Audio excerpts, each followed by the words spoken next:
Bonjour à tous.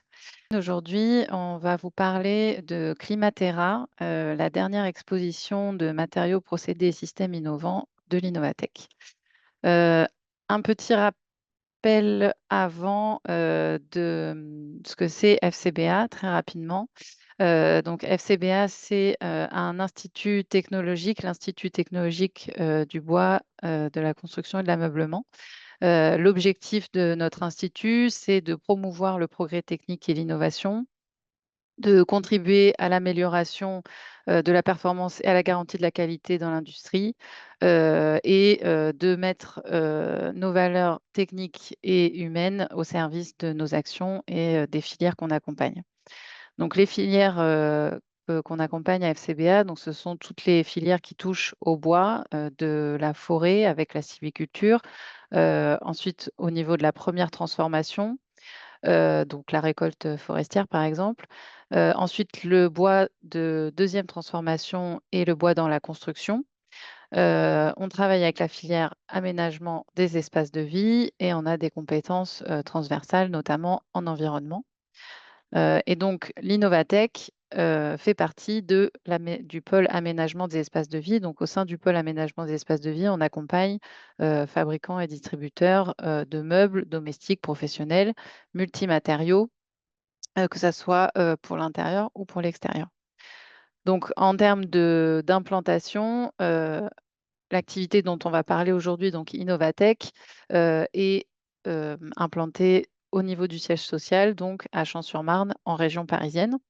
Et donc l'Innovatech, c'est quoi? C'est une matériothèque, donc une base de données de matériaux, procédés, systèmes innovants, à la fois physique, donc comme sur les photos qui sont à l'écran au niveau du siège social à Champs-sur-Marne, et également en ligne. Donc, on retrouve tous les matériaux que l'on référence tout au long de l'année dans l'espace physique et sur notre site Internet. On a plus de 2000 références en tout dans l'Innovatech.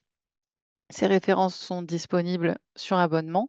L'objectif étant de faire gagner du temps aux concepteurs dans vos recherches d'innovation, de matériaux, de procédés et de systèmes innovants.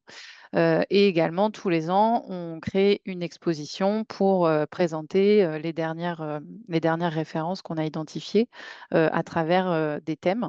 Et donc, cette année, on a travaillé sur l'exposition Climatera, innover pour préserver. Et donc, l'objectif de cette exposition, c'était de travailler sur le changement climatique, la thématique large du changement climatique, qui est largement attribuée à l'augmentation des concentrations de gaz à effet de serre en raison des activités humaines en grande majorité. Et donc, l'objectif de l'exposition, c'est de montrer comment nos choix en termes de matériaux, procédés, systèmes, nos choix en matière d'aménagement peuvent ouvrir la voie à des pratiques plus durables pour préserver la santé de notre planète et de ses habitants. Donc, il y aura trois parties dans ce webinaire. La première, c'est des solutions pour permettre d'atténuer les causes du changement climatique, donc qui est une première stratégie pour faire face à ce changement climatique. Donc, l'atténuation, ce sont des solutions qui permettent de prévenir les changements climatiques et donc d'essayer de les éviter au maximum. Une deuxième stratégie complémentaire, c'est l'adaptation. Donc, on verra dans cette partie-là des solutions qui permettent de s'adapter aux effets, aux impacts inévitables du changement climatique. Et on a également le plaisir d'accueillir Franck Grossel, donc, qui est fondateur de la société Instead, fabricant de mobilier brassé, donc, qui fait partie de l'exposition Climatera et qui est parmi nous aujourd'hui pour vous présenter un peu plus en détail son entreprise et son activité. Donc, on commence avec atténuer les causes, donc des solutions pour essayer d'éviter, de limiter les changements climatiques. Et donc, un petit point, élément pédagogique, on va dire, avant de rentrer dans le vif du sujet avec des exemples de matériaux, pour bien comprendre, en fait, quand on parle de nouvelles solutions et quand on parle du changement climatique, on entend beaucoup parler de matériaux décarbonés, de la décarbonation de manière générale. Donc, quand on parle de décarboner nos activités, qu'est-ce que ça veut dire? En fait, c'est Donc, le dioxyde de carbone, le CO2, c'est l'un des principaux gaz à effet de serre qui est libéré notamment quand il y a combustion d'énergie fossile. Il y a d'autres gaz à effet de serre qui existent, mais le CO2 est responsable de près de 55% du réchauffement de la planète depuis 1750. Donc, c'est pour ça qu'on parle essentiellement du CO2. Et donc, en fait, le principe schématiquement, c'est que donc, pour comprendre l'effet de serre, en fait, c'est une couche qui est autour de la Terre, au-dessus de l'atmosphère, qui va retenir la température, la chaleur et la renvoyer vers la Terre. Et en fait, les gaz à effet de serre vont bloquer ces rayons infrarouges qui vont chauffer la Terre. En fait, on a des rayons infrarouges qui vont rentrer, traverser la couche d'ozone, la couche de gaz à effet de serre et l'atmosphère, réchauffer la Terre qui vont ensuite être renvoyés dans l'espace et une partie de ces rayons va repasser la couche de gaz à effet de serre, retourner dans l'espace et une partie va être re-renvoyée vers la Terre et c'est ce qui va augmenter la température de la Terre. Et plus il y a de gaz à effet de serre, moins les rayons infrarouges vont pouvoir être retransmis dans l'espace. Donc plus l'augmentation de la température va être importante. Et donc, les effets de cette hausse des températures, ils vont être multiples et dévastateurs. Donc, on va avoir la fonte des glaciers, l'élévation du niveau des mers, l'acidification des océans, etc. On en parle beaucoup, on les connaît, on en connaît certains. Et donc, ce sont des phénomènes qui menacent la biodiversité et les sociétés humaines. Et donc, la décarbonation, c'est devenu un impératif pour limiter ce réchauffement climatique, donc essayer de limiter au maximum cette couche de gaz à effet de serre autour de la planète. Et donc, il y a plusieurs méthodes, stratégies pour pouvoir atteindre cette décarbonation, tendre vers cette décarbonation. Il y a la transition vers des énergies renouvelables, donc éviter la combustion des énergies fossiles qui vont libérer du CO2, améliorer l'efficacité énergétique, par exemple des bâtiments, euh, la reforestation, puisque les arbres stockent du CO2, reforestation et gestion durable et raisonnée des forêts, puisque on ne va pas s'étendre sur le sujet aujourd'hui, mais ce n'est pas parce qu'on ne coupe plus d'arbres que les gaz à effet de serre vont diminuer. La gestion durable des forêts permet également de tendre vers cette décarbonation. Et on peut aussi adopter des technologies de capture et de stockage du carbone pour éviter qu'il parte dans l'atmosphère. Une des activités liées à l'aménagement et à la construction qui libère énormément de CO2, c'est la fabrication de ciment. Et donc, pour solutionner ce problème, Hoffmann, qui est un fabricant de ciment historique, a développé Hoffmann Green, qui est un ciment sans clinker. Donc, en fait, dans le processus de fabrication du ciment, on a la clinkerisation, qui est en fait la cuisson à très haute température et à longue durée de plusieurs composants qui vont libérer beaucoup de CO2. Et donc là, Hoffmann Green, ils ont développé un ciment sans cuisson, donc en sautant cette étape de clinkerisation. Et le ciment est fabriqué à partir de déchets industriels qui sont fournis par des producteurs locaux sans exploitation de carrière. Donc, Hoffmann Green est situé dans la ville de Rive-de-Lyon en France, la région de Rive-de-Lyon.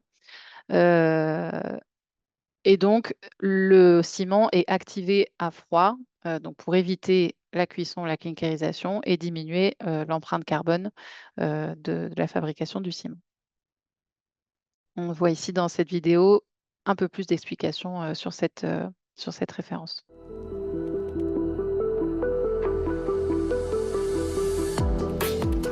Le ciment HUKR d'Hoffmann Green Cement est fabriqué en France, dans nos usines, à partir de coproduits issus de l'industrie.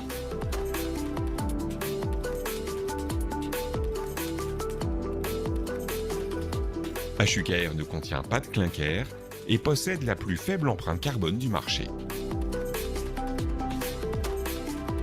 Le ciment HUKR émet 252 kg de CO2 par tonne.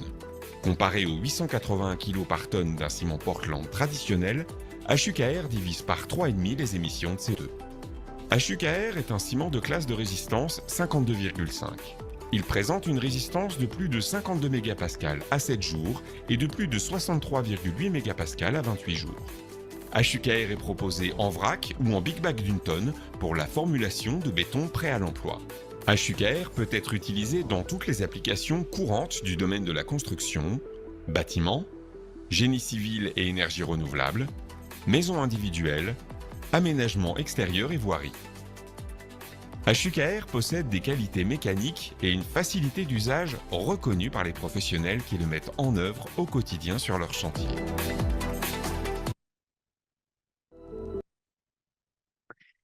Ensuite, une autre référence un peu plus orientée ameublement, c'est le panneau de particules biosourcées et recyclées Organic Board, donc de Federer France.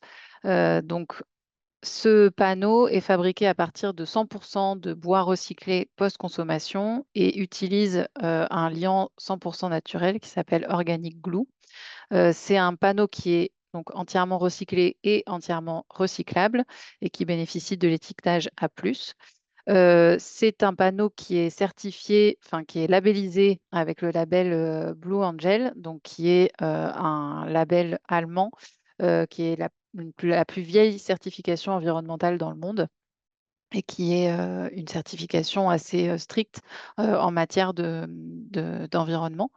Et donc, ce panneau contribue à la préservation des ressources naturelles, puisqu'il est lié au recyclage, évite l'utilisation de gaz naturels et d'urée, donc qui est un composant qui se trouve dans les cols des panneaux agglomérés classiques, urée-formaldéhyde, et donc le panneau réduit les émissions de CO2 dans sa fabrication et améliore également la qualité de l'air intérieur en raison de la colle qui est biosourcée.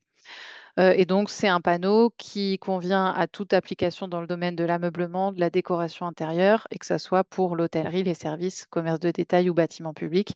Donc, il y a vraiment les mêmes propriétés et le même cahier des charges techniques qu'un panneau classique. Ensuite, on a également le panneau Onext, donc qui est un panneau en papier et carton post-consommation, donc fabriqué en Espagne. Le panneau Next est fabriqué à partir de 100% de boue primaire issue de l'industrie papetière et de carton post-consommation. Donc en gros, papier et carton qui ont été mouillés, récupérés et qui sont broyés pour refaire ensuite du panneau, le panneau Onext. Là également, on a un panneau qui est certifié Cradle to Cradle Silver. Donc c'est une autre certification environnementale assez reconnue. Silver, c'est le deuxième niveau sur 4 en matière de cahier des charges dans cette certification. Et donc, ce qui est intéressant dans ce panneau, c'est qu'il réutilise des matériaux post-consommation euh, qui, du coup, réduit son empreinte environnementale et son potentiel recyclage. Donc, c'est un panneau voilà, qui est potentiellement recyclé. C'est important à dire, ce potentiel, parce que euh, il y a beaucoup de matériaux qui sont potentiellement recyclables, mais pas forcément recyclés à cause des filières de recyclage qui ne sont pas forcément mis en place. Mais voilà, le fabricant explique qu'il est potentiellement recyclable. C'est un panneau qui offre de bonnes propriétés mécaniques et thermodynamiques pour un usage intérieur, notamment pour l'aménagement de magasins, revêtements muraux et plafonniers, ainsi que pour l'architecture éphémère. Donc, ce n'est pas un panneau qui est directement utilisé aujourd'hui en ameublement, mais ce serait potentiellement à tester puisque ça peut être utilisé en aménagement intérieur. Donc, la limite, la limite peut être franchie. Et donc, c'est un panneau qui a été testé pour pour sa réaction au feu, donc il y a une bonne résistance au feu, et qui peut être usiné avec les équipements couramment utilisés pour les panneaux à base de bois. Ensuite, on a une référence de mousse souple biosourcée, donc qui est une alternative à la mousse polyuréthane. Donc, mousse polyuréthane qui est une mousse énormément utilisée en ameublement, que ce soit dans la literie ou le siège de canapé, qui est une mousse issue d'énergie fossile. Et donc il y a beaucoup, enfin, c'est un gros sujet, la décarbonation, de la mousse polyuréthane. Et donc Agoprene, c'est une solution, heu, qui est entièrement, biosourcée, donc qui évite les énergies fossiles. C'est une mousse qui est flexible et biodégradable en 8 mois. Et donc qui est fabriqué à partir d'algues, en Norvège et de déchets industriels tels que des minéraux issus de carapaces de crabe et des résidus de l'industrie papetière, donc de la cellulose.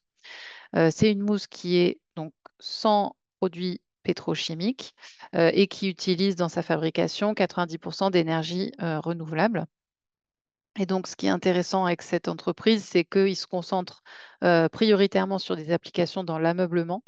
Souvent sur les mousses, biosourcées, on voit des applications, pour l'emballage, en premier, mais là, ici, ils se sont vraiment concentrés, sur l'ameublement en priorité, et ils s'interdisent pas, d'aller voir, explorer d'autres, possibilités d'applications comme l'emballage, mais la priorité, c'est l'ameublement.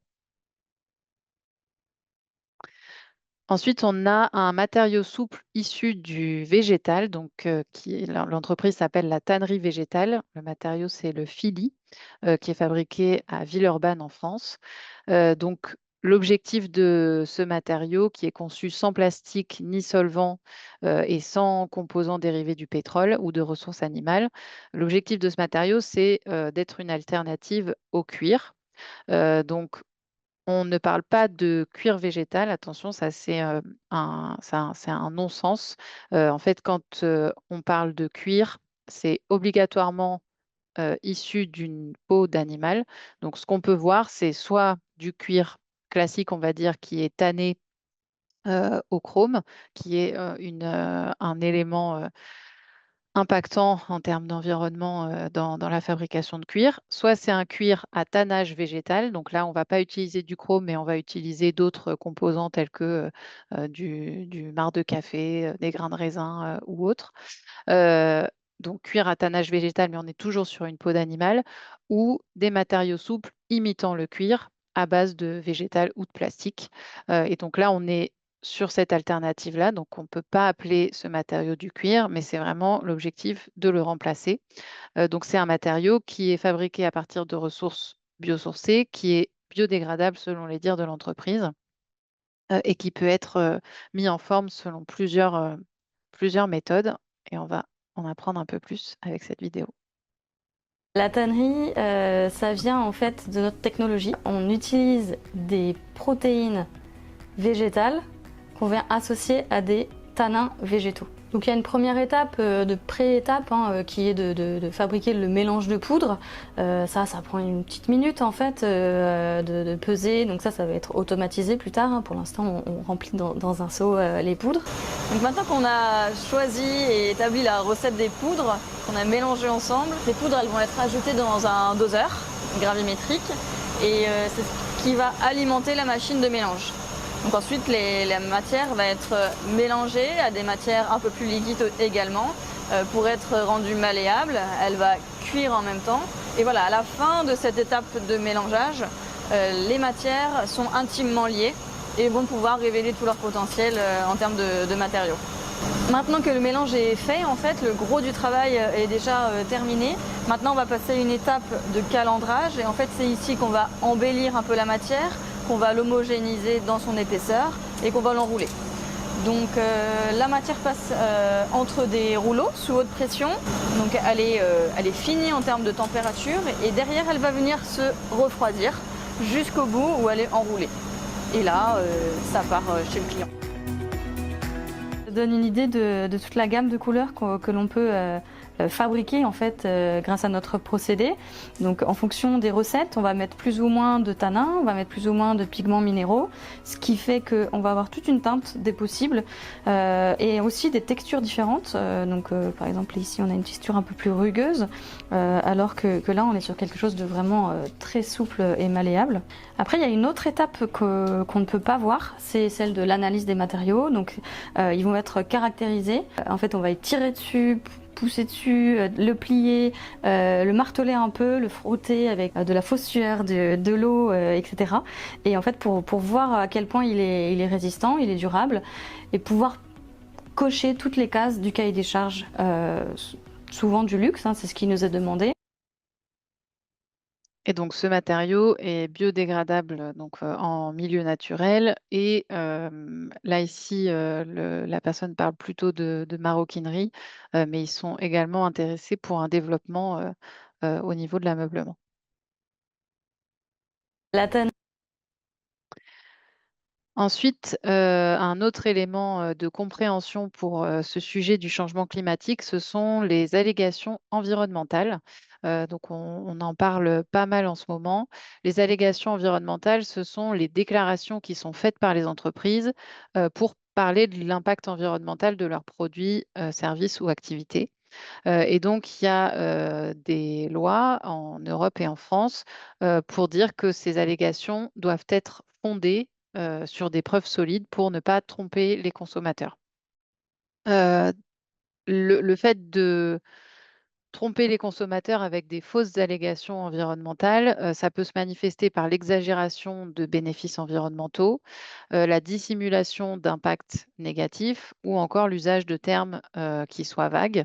Et donc, la réglementation explique qu'il faut que les allégations environnementales soient spécifiques, vérifiables et transparentes.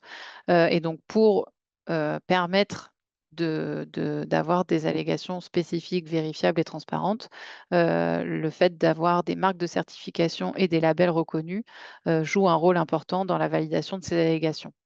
Par exemple, un exemple d'allégation environnementale fausse, c'est quand on va dire sans quelque chose sur un produit qui de base n'est pas censé contenir ce quelque chose. Donc en fait, on va mettre en avant le fait que on a un panneau sans formaldéhyde, par exemple, alors que c'est un panneau en plastique qui de toute façon n'aurait pas eu affaire au formaldéhyde dans son process de fabrication. Donc ça, c'est un des exemples d'allégations environnementales fausses. Et il faut également faire attention à l'allégation neutre en carbone qu'on peut voir chez pas mal de fabricants. L'ADEME préconise de ne pas utiliser cette allégation puisque l'ADEME estime que cet objectif n'a réellement de sens qu'à l'échelle de la planète. Et donc, voilà, il faut essayer d'éviter d'utiliser cette allégation et ça peut être un red flag quand on cherche un nouveau matériau et qu'on voit des allégations qui sont pas spécifiques, pas vérifiables, pas transparentes, qu'on n'arrive pas à trouver l'info sur les arguments environnementaux donnés par le fabricant. Ça peut être un élément de doute à avoir ou de vérification à faire auprès du fabricant. Et donc, la régulation de ces allégations est essentielle pour protéger les consommateurs et pour encourager les vraies pratiques visant la réduction de nos impacts environnementaux. Ensuite, on a donc l'autre stratégie complémentaire de s'adapter aux effets du changement climatique parce que on essaye de le limiter au maximum, mais il y a quand même des impacts déjà visibles et inévitables. Donc, c'est également intéressant d'aller voir comment on peut s'adapter aux effets inévitables. Une thématique globale sans proposer de référence particulière aujourd'hui, puisqu'il y en a plusieurs, mais c'est intéressant de connaître ces types de matériaux, ce sont les mycomatériaux. Donc, les mycomatériaux, ce sont des matériaux fabriqués à base de champignons. Donc, c'est des matériaux composites, ce sont des matériaux composites qui sont biosourcés et biodégradables qui sont constitués d'un substrat, donc par exemple euh, des fibres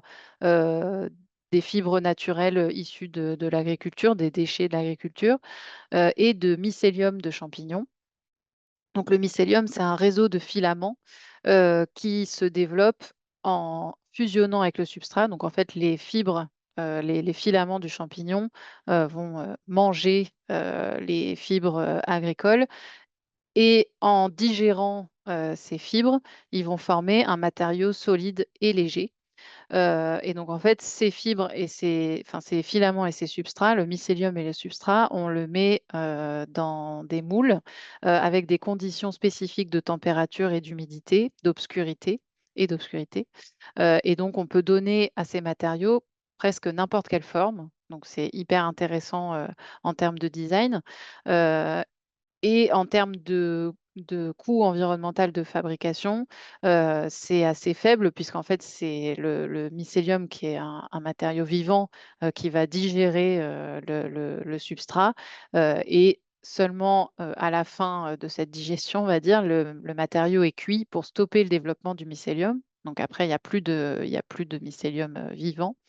Euh, et donc, en fonction du choix du substrat et du choix de la souche fongique qu'on va mettre dans le moule, on va pouvoir donner des propriétés différentes à ces mycomatériaux, notamment en termes d'isolation thermique ou phonique. Et donc, ce sont des matériaux qui sont entièrement compostables en milieu naturel. Euh, donc, ça reste un matériau extrêmement intéressant au regard du changement climatique. Aujourd'hui, ils sont pas mal utilisés. En tout cas, ils ont vocation à être utilisés en emballage, notamment pour remplacer le polystyrène expansé qui pose problème en termes de fin de vie et de fabrication. Et donc ici, on a un exemple d'un usage pour un bâtiment, donc le Growing Pavillon, qui est un pavillon qui a été réalisé aux Pays-Bas en 2019, je crois. Et c'est un bâtiment qui a été fabriqué avec 95% de matières premières cultivées, donc soit du bois, du mycélium, des flux résiduels du secteur agricole et autres. Et donc, l'objectif, c'était de démontrer le potentiel de ces matériaux biosourcés et de démontrer comment on pouvait réduire l'utilisation de ressources fossiles dans le secteur de la construction. Une référence dans cette partie-là qui est, je trouve, super intéressante, euh, bien qu'elle soit pas applicable directement à de l'ameublement, c'est le vitrage passif Soliblade de protection solaire. Donc, c'est une société qui est installée à Toulouse, Immoblade. Et en fait, ce vitrage, c'est un double vitrage avec des lames d'aluminium qui sont intégrées entre les deux vitres du double vitrage. Et ces lames d'aluminium, leur orientation est définie grâce à un logiciel dans lequel on va venir renseigner l'orientation des façades du bâtiment dans lequel le double vitrage sera intégré. Et du coup, le logiciel calcule automatiquement en fonction de l'orientation du soleil, euh, de la trajectoire du soleil. Elle oriente automatiquement les lames pour que ça soit à la fois récupérateur de chaleur en hiver et bloquant de chaleur en été. Donc du coup, chaque fenêtre, enfin en tout cas chaque façade a une orientation de lame unique pour pouvoir optimiser la consommation énergétique du bâtiment à la fin, la gestion énergétique la plus efficace possible. Et ça convient aussi bien à des projets neufs qu'à des projets de rénovation. Ensuite, on a un autre type de solution qui s'appelle le cool roof. Donc, c'est des revêtements de toiture rafraîchissants, mais qui pourraient demain être utilisés en ameublement, par exemple, dans le milieu urbain. Donc là, le principe du cool roof, c'est d'exploiter l'albédo des matériaux, c'est-à-dire le pouvoir de réfléchissement des infrarouges. Et donc ça, c'est une technique un peu ancestrale. En fait, il y a par exemple, les toits des villes grecques ou les façades des bâtiments à Alger, qui sont des pays chauds, utilisent déjà ce système-là. Et donc l'objectif, c'est d'avoir le matériau le plus blanc possible pour qu'il réfléchisse tous les rayons infrarouges le plus loin possible dans l'espace euh, pour pouvoir diminuer la température de la surface sur laquelle est appliqué le cool roof et donc diminuer la surface de ce qui est en dessous, donc des bâtiments. Et donc ces produits améliorent le confort d'été, permettent de réduire aussi les îlots de chaleur urbains, donc la température globale dans une concentration urbaine élevée. Ça permet de faire des économies d'énergie en climatisation et de prolonger également la durabilité des systèmes d'étanchéité au niveau des toitures. Euh, et donc, Il y a certains fabricants qui annoncent 50% de réduction de la température par rapport à une toiture classique. Et c'est une technique, bon là ici, qui est proposée par l'entreprise Soprema, qui propose des produits finis de revêtement de toiture. Mais on peut même trouver des recettes do it yourself pour faire sa propre peinture cool roof. Donc qui n'est pas juste de la peinture blanche, il y a un peu plus de composants, mais on peut en faire soi-même chez soi. Ensuite, un matériau composite ici autocicatrisant, donc c'est le matériau Comper qui est fabriqué en Lausanne en Suisse. Donc ce matériau, c'est un matériau auto-réparable, donc qui permet de récupérer des enfoncements sur une structure composite, par exemple liée à un choc, ou une réparation de rayures en surface. Et donc, c'est possible grâce à la technologie ILTEC, qui est un système de résine à base de thermodurcissable qui permet, donc le thermodurcissable, c'est un plastique qui normalement ne refond pas sous l'effet de la chaleur une fois qu'il a été mis en forme, en opposition aux thermoplastiques. Les thermoplastiques, ce sont les plastiques qui sont recyclables, qu'on peut réchauffer, refondre et remettre en forme en dégradant potentiellement un peu leur qualité mécanique, mais voilà, on peut quand même les recycler, les refondre. Alors que les thermodurs, la famille des thermodurs, ce sont des plastiques qui sont très difficiles à recycler puisque ils ne peuvent pas être réchauffés. Et donc ici, ce matériau et cette technologie ILTEC permet d'avoir quand même une modification de l'état du thermodur grâce à l'action de la chaleur en surface, en tout cas, pour pouvoir réparer des composites et donc allonger la durée de vie de composites qui sont très peu recyclés aujourd'hui. Ensuite, ici, on a une technique passive et non toxique anti-moustique. Donc, c'est un vitrage anti-nuisible et rafraîchissant fabriqué en France. Donc, c'est le vitrage Mostiglas qui est en polycarbonate transparent et perforé et breveté depuis 2018. Donc, c'est un panneau qui permet à la fois d'être anti-moustique et à la fois, grâce à l'effet Venturi, de diminuer la température de l'air qui le traverse. Et je vous laisse en apprendre un peu plus grâce à cette vidéo. Une plaque en polymère rigide et transparente, de petites ouvertures. Il s'agit bien d'une moustiquaire d'un nouveau genre. Oui, c'est la moustiglas.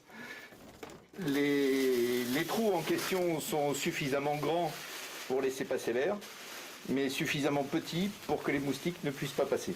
L'air passe, la lumière aussi, mais pas la chaleur.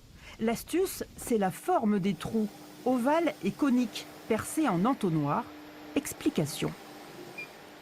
Ce procédé est issu d'un principe de la physique qui est très connu, c'est l'effet Venturi.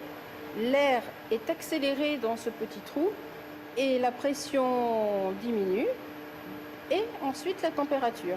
À 29 degrés, il y aura un abaissement de 4 degrés, c'est-à-dire que l'air va rentrer, sera à 25 degrés et plus il fera chaud à l'extérieur, plus la différence de température sera importante. Nathalie est physicienne, son mari François, spécialiste de la chimie des matériaux. À eux deux, ils ont mis au point un procédé de fabrication qu'ils gardent secret. Ils n'ont aucune envie de voir leur invention copiée, aux performances attestées. 100% d'efficacité vis-à-vis du moustique tigre, validé par le laboratoire accrédité par l'OMS. Les blanches vont à la ville de Puteaux pour une petite crèche. Crèche, mais aussi maison de retraite ou cuisine centrale et bien sûr particulier. Un marché plein d'avenir face à un fléau qui n'est pas prêt de disparaître. Et une petite anecdote intéressante sur ce produit-là, que j'ai découvert en découvrant Moustique Glace, c'est que les moustiques tigres ont la capacité avec leurs pattes d'écarter les mailles des moustiquaires en textile. Et donc, c'est comme ça que leur est venue l'idée d'une moustiquaire rigide. Et donc, ça permet aussi d'éviter l'utilisation d'insecticides qui sont généralement qui imprègnent les moustiquaires en textile. Donc là, on diminue l'utilisation d'insecticides. Rapidement, un autre point plus global pour permettre de s'adapter aux effets du changement climatique. Le changement climatique entraîne certaines invasions certains développements d'espèces invasives qui peuvent menacer l'environnement dans lequel elles s'établissent. Et donc, ces espèces exotiques invasives deviennent invasives parce qu'elles n'ont pas d'ennemis naturels dans leur nouvel environnement euh, et qu'elles se propagent rapidement et qu'elles ont des impacts écologiques, économiques et sanitaires sur le nouvel écosystème dans lequel elles se sont implantées. Il y a plusieurs moyens pour les espèces exotiques de se propager. Ça peut être soit par les eaux de ballast des navires, donc qui sont des réserves d'eau dans les navires qui permettent aux navires de fonctionner, soit dans les conteneurs. Par exemple, le frelon asiatique a été amené comme ça en Europe, ou également à cause du tourisme. Et donc, le changement climatique, ça aggrave cette prolifération d'espèces invasives. Il y a des études qui ont été faites, notamment une qui dit que entre 1970 et 2020, les invasions biologiques dans le monde ont causé 2000 milliards de dollars de dégâts, qui sont donc économiquement des dommages comparables à ceux des tempêtes et des séismes. Donc, c'est quand même pas un sujet à prendre à la légère. Et donc, pour s'adapter à ces effets du changement climatique, on peut voir ces espèces invasives des fois comme des opportunités. Par exemple, en Tunisie, le crabe bleu, qui a été considéré comme une espèce invasive, génère aujourd'hui 24 millions de dollars d'exportation. Au Mexique, Omar Vasquez a transformé la sargasse, donc qui est une algue en brique écologique, une algue invasive en brique écologique. C'est la photo qui est à côté. Euh, sur une île danoise, on a des algues qui sont utilisées pour isoler des toits. Et en France, on a la marque Algo qui crée des peintures écologiques à base d'algues. Donc l'objectif, c'est de voir comment une espèce invasive peut demain devenir une opportunité pour fabriquer des nouveaux matériaux. Dans cette partie, s'adapter aux effets du changement climatique, on peut voir s'adapter aux effets de la pollution, par exemple. Et donc, sur cette thématique-là, on a Sao Textile, qui est une entreprise française qui a conçu un textile issu de filets de pêche usagés. Il faut savoir que les filets de pêche représentent 10% de la pollution de la mer Méditerranée en France. Enfin, de la mer Méditerranée, pardon. Et on a 1000 tonnes par an en France de filets de pêche qui peuvent être récupérés dans la mer. Il y en a 640 000 tonnes qui sont perdues ou rejetées en mer chaque année, euh, qui engendrent des problèmes sur la biodiversité marine et qui détériorent les habitats marins. Et donc, on parle de pêche fantôme avec ces filets qui sont déversés dans la mer. Et donc, Sao Textile récupère les engins et filets de pêche usagés en France avec des associations de pêcheurs et les retravaille en textile.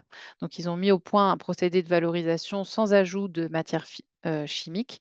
Donc, les filets sont récupérés, réduits en morceaux, découpés et transformés en granulés, puis extrudés en fil qui sera ensuite tricoté en textile. C'est un projet qui est encore en développement. Je crois que l'entreprise a été déposée l'année dernière, en 2023. La cible de base de l'entreprise, c'est la mode et le sport, mais le mobilier et l'automobile sont également des cibles potentielles pour l'usage de ce textile recyclé. En parlant de textile recyclé, on a aussi l'exemple de Renaissance Textile et de son textile circulaire, qui est un textile issu du recyclage post-consommation. Donc Renaissance Textile, c'est la première plateforme française de recyclage textile à échelle industrielle. Donc c'est un regroupement de plusieurs entreprises qui ont développé toute une chaîne de valeur pour récupérer le textile en fin de vie, notamment le textile d'habillement. Ensuite, le trier et le remettre à l'état de fibre à un niveau industriel, puis le retricoter et recréer du textile qui pourrait être réutilisé. On a des fonds de tâches aussi qu'on n'arrivera pas à faire partir dans nos process. On a un vêtement qui a vécu peut-être une 60aine de lavages et donc du coup c'est un vêtement qui a un tissu usé. Depuis novembre dernier, la blanchisserie a trouvé une solution pour valoriser ses déchets. Elle envoie ce textile à 200 km de là en Mayenne, dans cette usine unique en France. Son directeur récupère pour l'instant uniquement le textile blanc issu des vêtements du secteur de la santé et de la restauration. Pourquoi on veut des tissus homogènes? C'est pour pouvoir garantir leur traçabilité. Ça, c'est quelque chose qu'on veut faire. Le textile est découpé dans cette machine. Seuls les boutons et les fermetures éclairs sont mis de côté. Le tissu est ensuite effiloché pour ressortir sous forme de fibre. Le but final, c'est de sortir une fibre propre, de qualité, donc assez longue pour être réutilisable en filature et en retirant la poussière. Au total, 85% du textile est récupéré. Cette fibre recyclée est ensuite vendue à des filatures locales, quasiment au même prix que la fibre naturelle. Elle est ensuite transformée en fil pour faire de nouveaux vêtements. Une filière d'avenir pour l'entreprise qui va ouvrir 3 nouvelles lignes de production d'ici 2026. En France, on ne produit pas de matières premières textiles, mais que en fait, nos champs de coton se trouvent dans nos armoires, et c'est la vérité. Et le fait de savoir les recycler, en fait, ça fait qu'on devient aussi producteur de matières premières.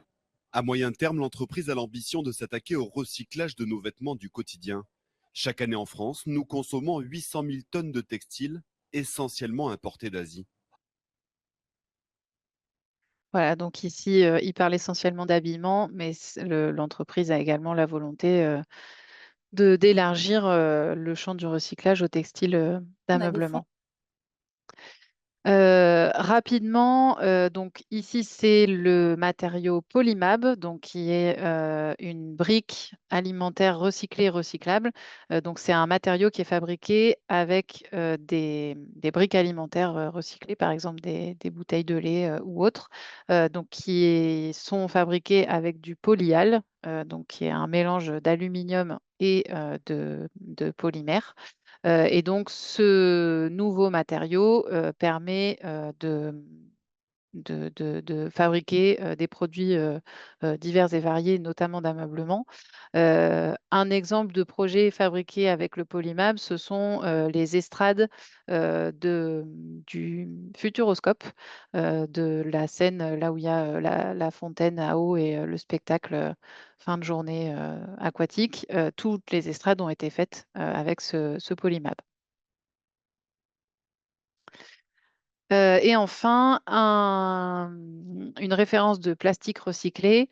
Rien de particulièrement innovant, on va dire, par rapport à d'autres entreprises qui proposent du plastique recyclé, mais c'est une référence de plus, donc intéressant à connaître.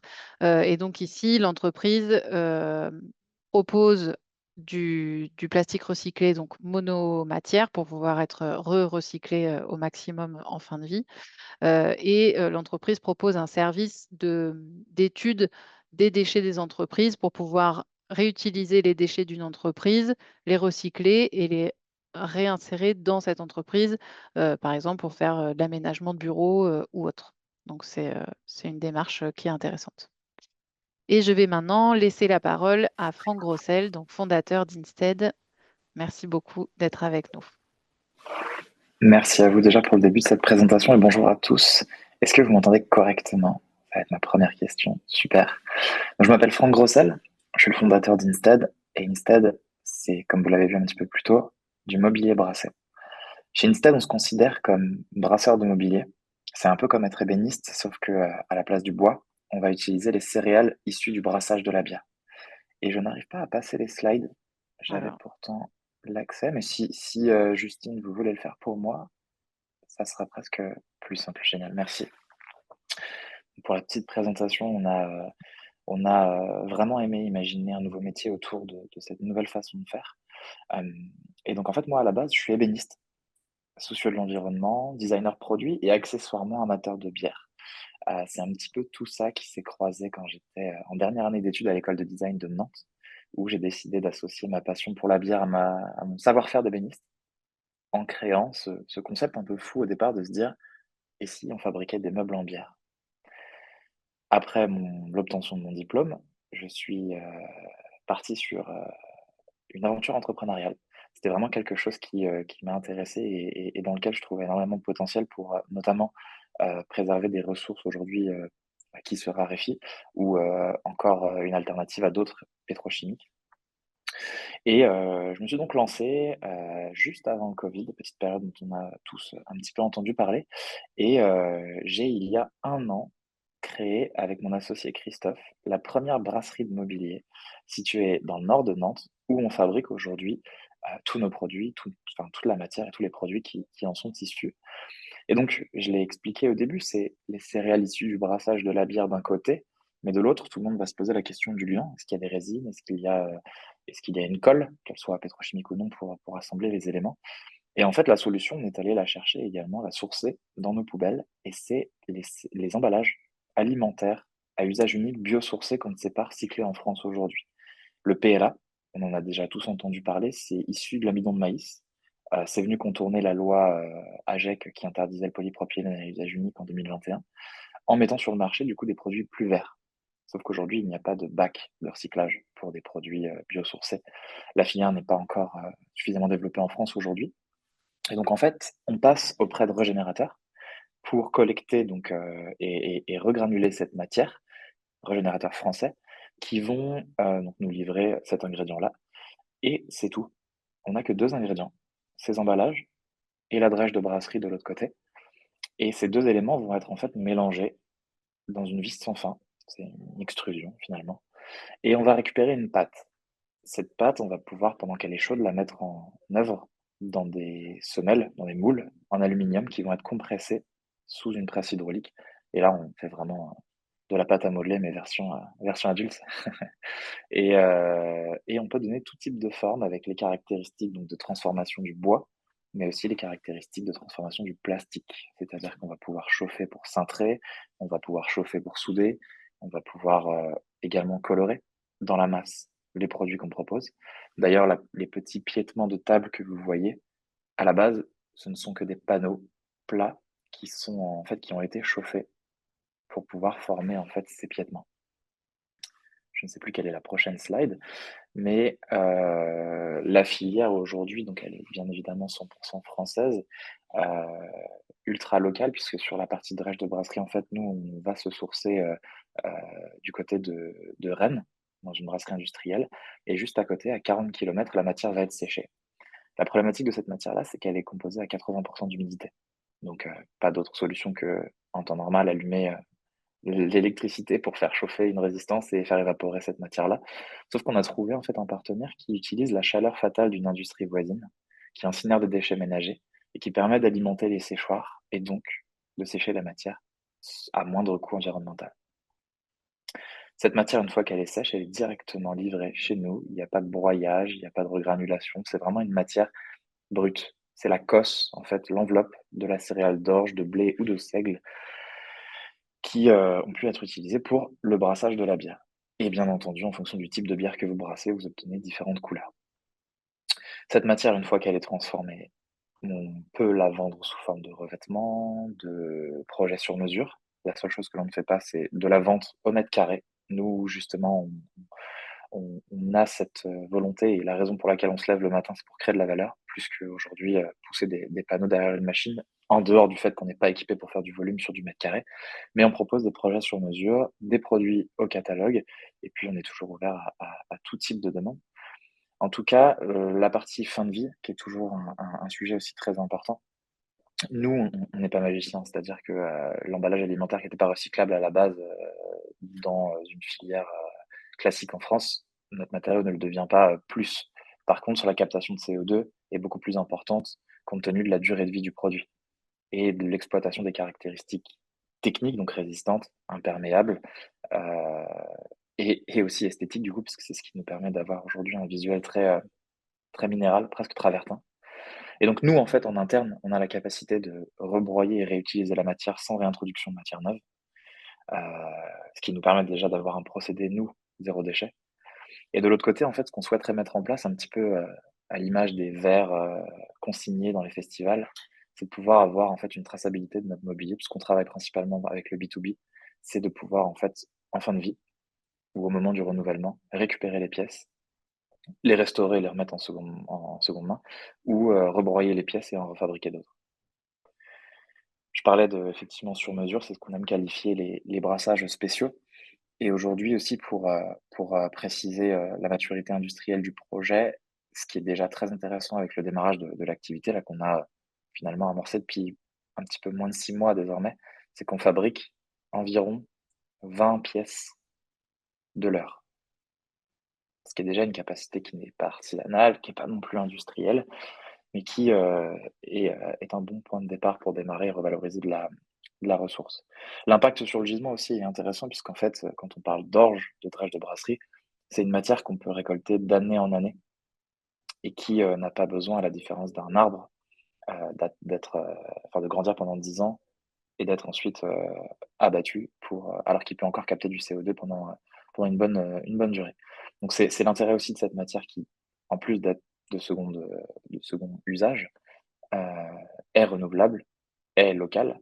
Et même si demain on imagine, dupliquer en fait des brasseries de mobilier un peu partout dans le monde, aujourd'hui il y a des brasseries, partout dans le monde et on pourrait imaginer, sourcer un matériau qui vient des champs, puisque le maïs et l'orge viennent des champs et pour un matériau aujourd'hui qui vraiment a des caractéristiques techniques très intéressantes. On entendait parler un petit peu plus tôt du ciment et de la résistance en mégapascal qu'il avait. On était à 54 mégapascales, je crois, à 7 jours.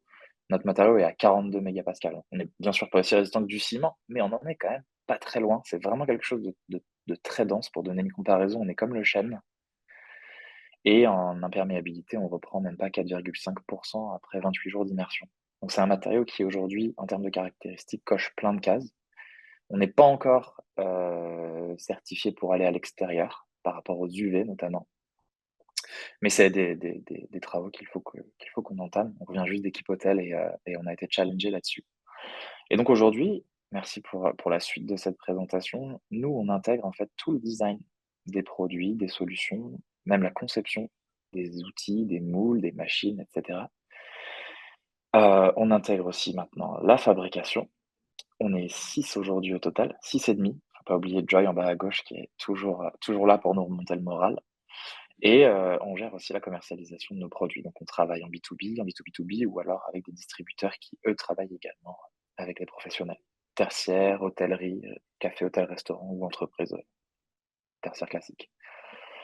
Je pense que j'ai fait le tour. Non, j'ai pas fait le tour, merci.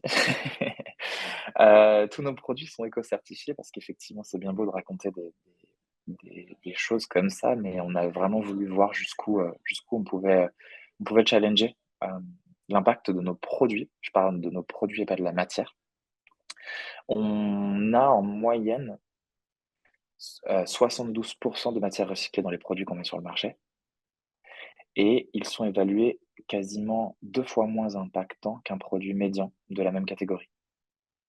Quand on sait en plus qu'un produit sur 2 acheté en France est importé d'Asie, ça fait, heu, ça fait une sacrée différence. Donc tous nos produits sont notés A, incluant du coup des, critères de matières premières, de transport, de durabilité et aussi des critères sociaux. Je ne sais pas, combien de temps est-ce que j'ai parlé, mais j'ai fait le tour globalement de, Oui, du projet. merci beaucoup, Franck. Merci à Eh vous. ben, on arrive à la fin de cette présentation. Donc, si vous souhaitez découvrir l'exposition Climatera au global, nous serons la semaine prochaine sur Architect at Work Nantes, jeudi et vendredi de la semaine prochaine. Et vous pouvez également commander le catalogue de l'exposition avec toutes les références, toutes les références présentées avec les coordonnées à chaque fois des fabricants et fournisseurs. Merci beaucoup pour votre attention